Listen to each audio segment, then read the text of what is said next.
In her artist statement, she says, "To paint is a way to express, honor, reconcile, or capture a peaceful moment in an unsettled world with a brush.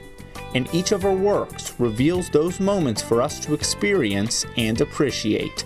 On this edition of Art Now, we'll look at the work of Jamie Kruidenier.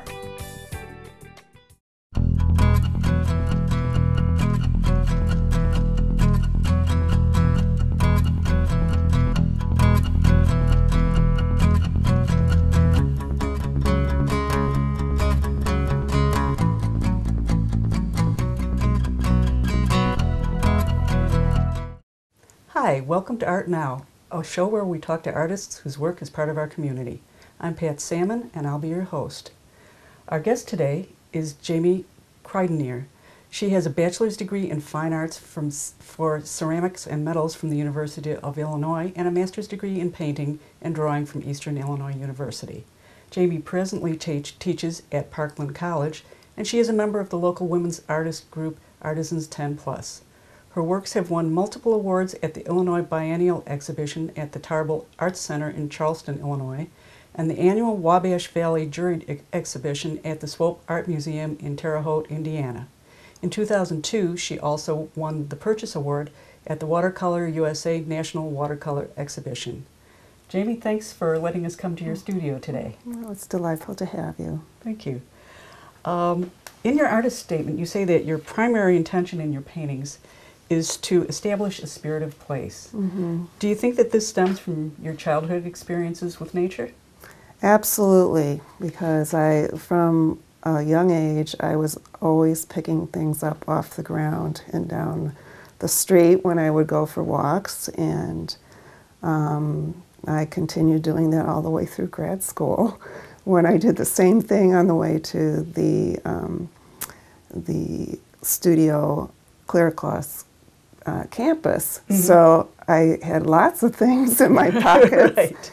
which ended up in the windows of my studio. And it's kind of funny because one of my professors said the only interesting thing was the things you put in your windows, which eventually got transferred into plastic boxes. And so I like the idea of putting plastic, which is so man-made, Mm-hmm. in a combination with natural items, Yeah. as one of the things that I was thinking a lot about at that time. Right. Now, who inspired and encouraged you to create art as you were growing up? Well, fortunately, I had lots of people. My grade school teacher contacted my parents halfway through the semester because I had made a very large papier-mâché horse. And she talked to my parents and said, you might want to put her into some sort of Saturday program. And there was Mm-hmm. one in an empty storefront. And so I took classes with her for a while. And then a friend of my parents who was a designer and an artist himself saw my work when he was visiting in our home, and he said, you need to get her involved in a more interesting program. Mm-hmm. So that was in middle school, Mm-hmm. and so I did a 3-month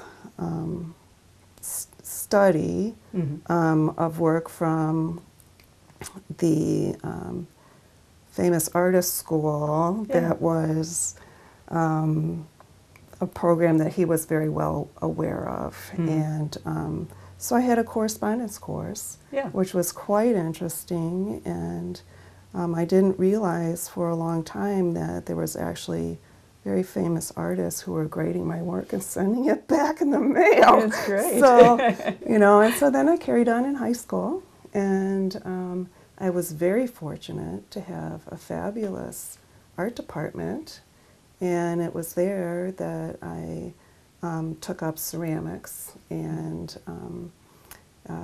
the favorite art teacher was very interested in environmental issues, which was right up my alley because I was always picking all those things up anyway, still doing it in high school, and just carried on and just became very passionate about the environment in general and our caretaking or lack thereof, and trying to capture all of those experiences, because you never know how long those kinds of environmental changes might occur, and you know, and so that's about all I can say about that. Okay, very good.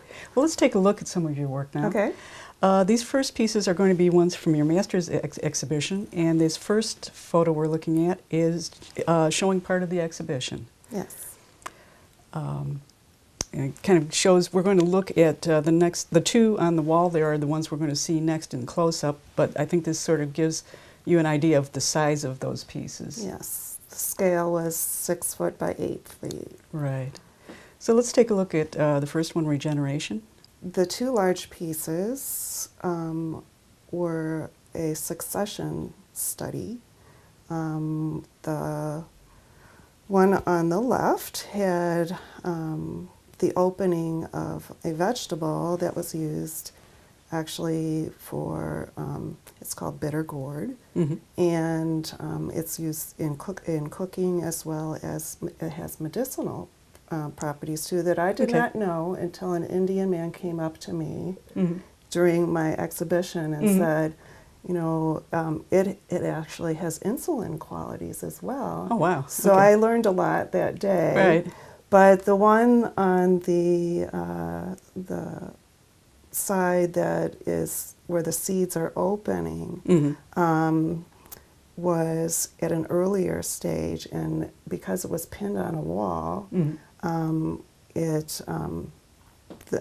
placed the next one to it, and it started to change and alter, but it also bloomed into these beautiful red fruits, which I was like, what is this plant? I have no idea. Really? But I left it sitting for a long time, and then when it started to deteriorate, I turned over the other side, and it was totally mold. Oh, wow. So it was just the, you know, the blooming and, you know, the kind of high point of a life in a vegetable, I guess, and then the depletion of it all. And then something that molds and goes right back into the ground. So it's that cycle of life.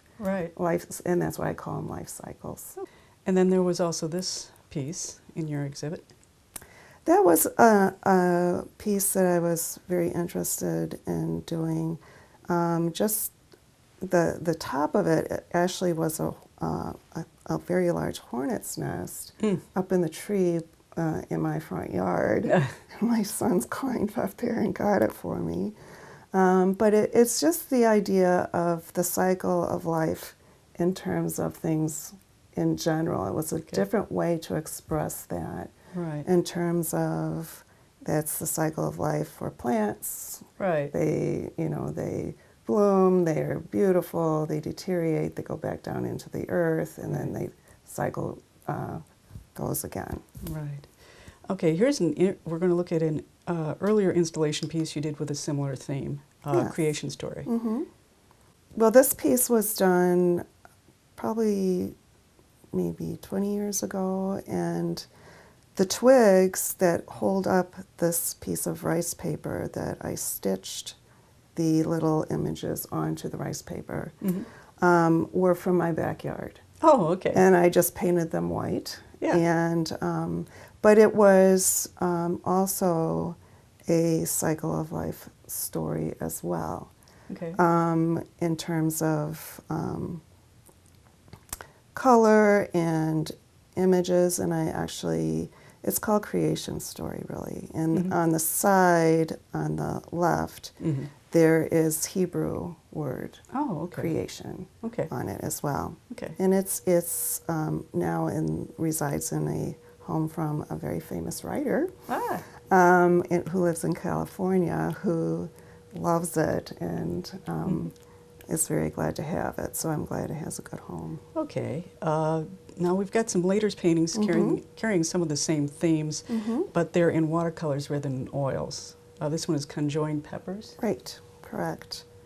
And that was a piece I did in graduate school also, because I was cutting up things and opening things, and you know, I think they're really beautiful, actually. Yes. I cook every day, and then we eat a lot of fresh produce, and I find it terribly interesting that, you know, when I look at it, I go, it's so unique. So that became a painting. Okay, and then this one is Fertility. That's called Fertility, and it's based on a series that I did of 6 individual boxes, and it was another way to express the vegetable in its full bearing, but then going out. But this time I just had holes that kind of went in and out in between the spaces where you see the orange and very dark spaces. Behind it, just as another way to get at that subject matter, since I was supposed to be, as a master's person, doing things that, you know, were part of a solid piece of work. Okay. Okay, now during your career you've painted using a variety of media. I just wondered how you choose which medium you're going to use when you start a piece. Well, you know, you start off painting with prangs, you know, when you're in high school, and then or in grade school, and then you move your way up, and then you get exposed to watercolor. But actually, in my high school, I got to do oil painting, etching, all sorts of different kind of mediums, and acrylics, and so I was exposed to a lot of things, and so I continue to work with a lot of different mediums just because they have unique qualities to them, and I find it interesting to do that. Right, okay. You've also done a number of landscapes in varied styles. This one is Creek, Indiana. And that particular one is watercolor and gouache and rubbed in dry pigment, literal dry pigment. So this is Turkey Run, and it was fun. I painted some of it on location, and then the rest I completed back at home. I usually try to do something on location because you can get a real sense of the color, because photography actually, in the end, needs more information than... So, yeah. Okay, this is Daybreak Harvest. Yes. That was a painting that I made when my husband took me to California after I had severely broken my right arm and was not able to go to England, which he was going to. When I broke my arm, and he went, and I stayed home. So he said, I'm going to take you to California, where we had dear friends, and he arranged a hot air balloon ride. I wondered about the perspective. Yes, that's the perspective of it, and it just was a fabulous experience to have that ride, and actually a watercolor painter, the person that was you know, in charge of the balloon, it was a woman actually. She said, well, we have a very well-respected artist in our community, and you know, in our balloon today. And I looked around and looked at Bill, and it goes, and it wasn't her. It wasn't. it wasn't me. It was this other woman Oh, dear. who then invited me to her studio, Ah. and she teaches watercolor as Yeah. well as has books and everything. So Yeah. that was just, I'll never forget that experience. That's great. And That's this one fine. is Daybreak. That was done also in California Mm-hmm. in several years later, and visiting along the coast. And Mm-hmm. Okay. this was the walkway Okay. down that path. And this is the painting that was purchased at Watercolor USA. Ah, okay. Yeah, it's gorgeous. That is gouache Okay. as opposed to watercolor, but gouache is an OPEG watercolor medium. Okay. Since we're getting a little close on time here, I'll go through these a little bit more quickly. Sure. This one is Volcano. Yes, from Hawaii. Okay. And kind of same way of managing grasses as the other ones. This is Kentucky Winter. And then this is Red Sky Canyon, which is very different. in It style. is. And that was another piece that I did in grad school. I started a painting that was spring trees in the big park near Starved Rock. Yeah. And somehow I painted back on top of it because I could. Mm-hmm.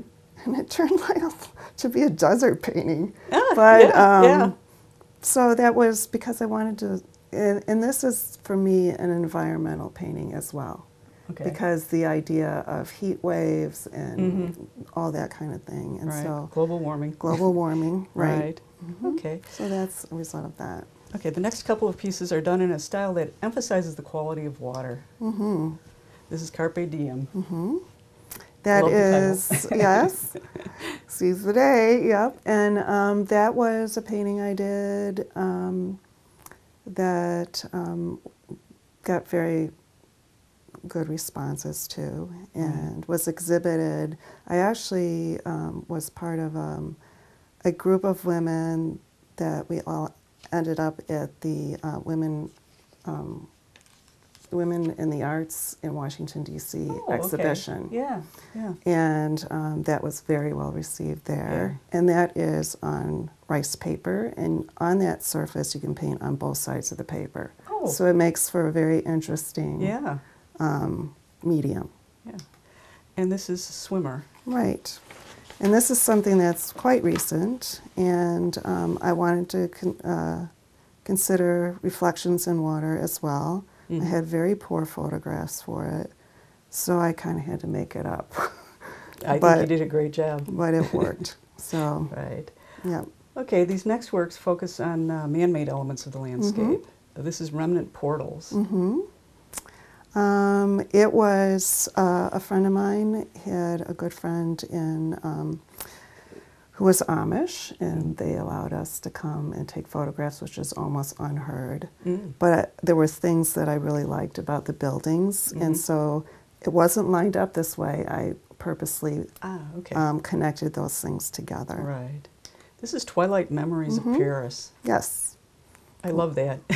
Well, I actually got to go to Paris with my husband, and it was getting to be twilight, so the light was changing quite a bit, and so I snapped the picture. Yeah. And then did some cropping, obviously. Yeah. And yeah, it's one of my favorites. Okay, and this is Seated Steel. That is some pieces of metal that sat out in the back of the Parkland Red Building. So, but it was in straw. It was in the fall, and there I stuck some bittersweet in there. Okay, and then these last works we're going to look at kind of, to me, evoke a sense of fragility and longing, even though they don't show actual humans in them. So we have this one, Last Dance.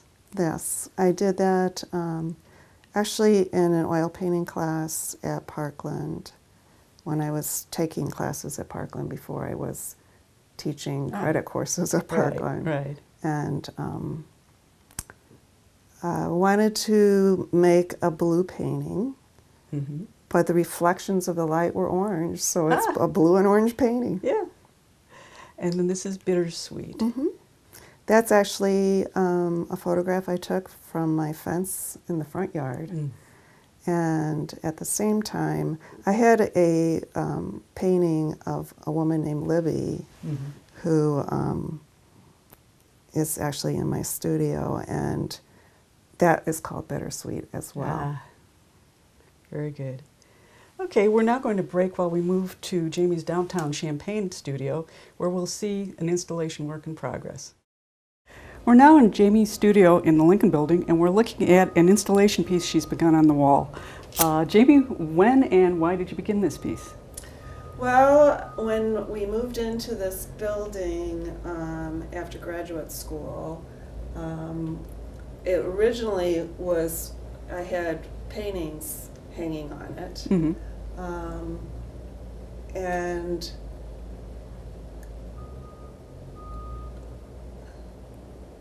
I decided to do something new. And I had all these things that I had collected, mm-hmm. and over time, and friends who knew I collected things brought things back from Hawaii and all sorts of different unique kind of urchins and things like that. Mm-hmm. And I just started assembling them, and initially it was just the objects themselves, but then I started integrating photographs and poetry and announcements and kind of artist references, so that, because it amused me actually, or mm-hmm. It's something about what I'm interested in. Right. So, and it's been very personal. Almost nobody comes to my studio but me, mm-hmm. but it's something that maybe represents the things that I think about. And color placement, I started putting all the bright colors in recently, mm-hmm. With the very knowledge. I teach at Parkland College, and we always talk about color placement and color relationships. So it's kind of been inserted in a new way, mm-hmm. As well. Okay. And that's about it. How do you decide what you're going to put up, or is it just spur of the moment? No, when I started, I worked, mapped it out, and then I just started stuffing more stuff into it. So, and I've rearranged. I will take some down and move it somewhere else when mm-hmm. it seems like, well, that would look better there, or whatever. So it's sort of an ongoing piece of art. It's an ongoing piece, right. And I'm sure at some point it's all going to end up in the garbage can. But for now, it's great. Have a white wall back, and at the same time. So. Okay, great. No, I know you said that some artists have come to your studio and actually said the whole studio is sort of an installation. So yes. Let's look at another part of it now. We'll look at the windows. So Jamie, I know this isn't officially an art piece, but it's sort of got a life of its own now. So you want to talk a little bit about it? Well, when I moved into the space, which is a lovely one, unfortunately the light would come through the windows and cast light on my paintings, and I was a little concerned about that because they can fade. Sure. So I started taking materials and covering them up in some ways, for more privacy and for better light control. Yeah. And in the meantime, I followed the same rules I did for the installation we just looked at in terms of color placement and shapes and forms. And again, because I collect a lot of different kinds of natural objects, they ended up being in all the bottles, and it's just kind of fun, actually, for me. And this, as a result of what I had said in graduate school, the only thing interesting is in your windows. I just repeated it here. There you go. Very good. Yeah. Very good. Yeah, I love the colors. Yeah. The color is very nice. And I've tried assembling a variety of different things. This actually was the broken parts of my first lamp that fell and broke. Oh, gee. But I did a study of it, and I think it's Just all these kinds of things that I assemble, they're just compositional considerations Mm-hmm. and different references. Right. By the way, it does say made in China here, which I love. Yes, exactly. That's why I great. kept it there. Well, the assembled plastic boxes were part of my graduate work, and they were from Kmart. But I could hang things in them, and so that they actually looked like they were floating, and they were illuminated in the exhibition with fluorescent light, and there were 12 in all, and so these are just partial. But this particular box is the item that became these very large paintings. And so that was quite curious to see something so small become so large. And but I found it very fascinating and wanted to do that. This particular box had an open door to it where it was dropping the seeds Mm-hmm. to the ground, so that the whole idea of succession and regeneration was a part of that Right. piece as well. Okay. Thanks again, Jamie, for allowing us to come into your studio and see what you have here. I also want to thank you all for watching Art Now. Our guest has been Jamie Kruidenier, and you can see her art locally at the Cinema Gallery in Urbana. We hope that you enjoyed today's show, and we also hope it will inspire you to explore the local art scene and to make your own art now.